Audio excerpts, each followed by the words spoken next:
Assalamualaikum warahmatullahi wabarakatuh. Perkenalkan, kami dari tim Hore Perwakilan Universitas 11 Maret Surakarta. Pada video kali ini, kami akan menyampaikan argumen-argumen kontra terhadap mosi pembelajaran daring akan lebih efektif untuk diterapkan ke depannya. Tim kami terdiri dari pembicara 1, pembicara 2, pembicara 3, serta reply speaker. Dewan juri yang terhormat, perlu kita ketahui bahwa latar belakang diterapkannya pembelajaran daring di Indonesia adalah adanya pandemi COVID-19 yang muncul di awal tahun 2020 di Indonesia.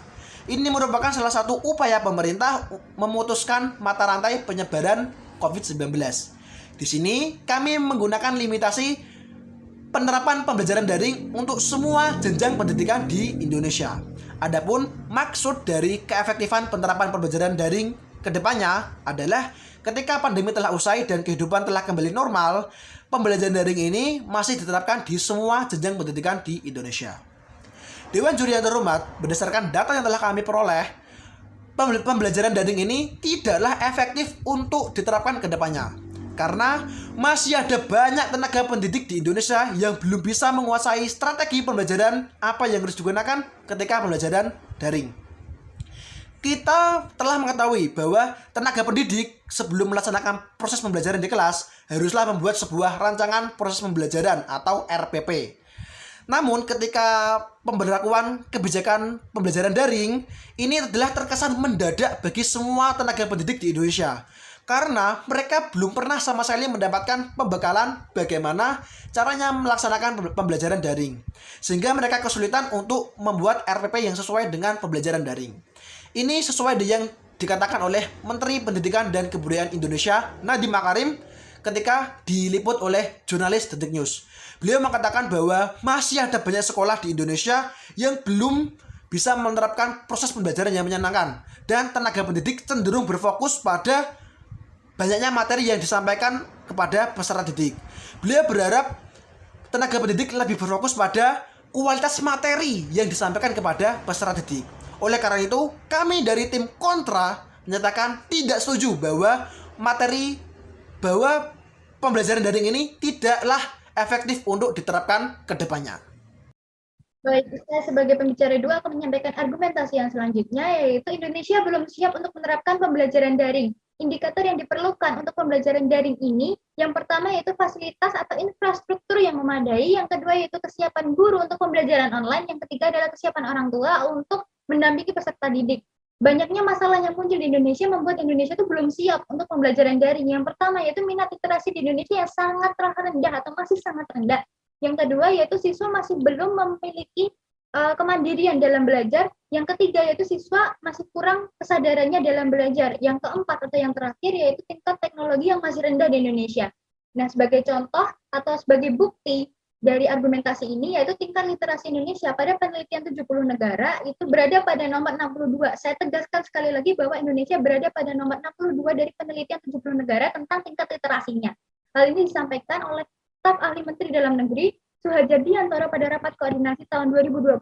Selanjutnya, argumentasi yang selanjutnya yaitu pembelajaran daring tidak bisa meningkatkan kemampuan siswa dari berbagai aspek. Kita ketahui bahwa ada 3 aspek kognitif, afektif, dan juga psikomotorik. Pembelajaran daring hanya terfokus pada aspek kognitif saja. Nah, hal ini menyebabkan banyak kasus ketika pembelajaran online, siswa atau mahasiswa itu tidak terfokus pada pembelajaran, mereka cenderung meninggalkan pembelajaran. Lalu yang kedua, siswa atau mahasiswa itu banyak mengeluh karena banyaknya tugas yang diberikan kepada mereka. Yang ketiga, itu siswa atau mahasiswa cenderung malas dan tidak mengerti tanggung jawabnya sebagai pelajar. Hal ini dibuktikan dengan dilansir dari medcom.id, PLT Dirjen Dikdasmen Haris Iskandar mengimbau kepada kepala dinas pendidikan untuk membuat aturan lebih rinci tentang metode pembelajaran di rumah agar metode ini tidak hanya fokus pada capaian akademik saja atau tidak hanya fokus pada kognitif saja, namun juga terfokus pada aspek-aspek yang lain seperti afektif dan juga psikomotorik. Maka dari itu kami dari tim kontra sangat menolak adanya mosi pada hari ini. Sekian, terima kasih.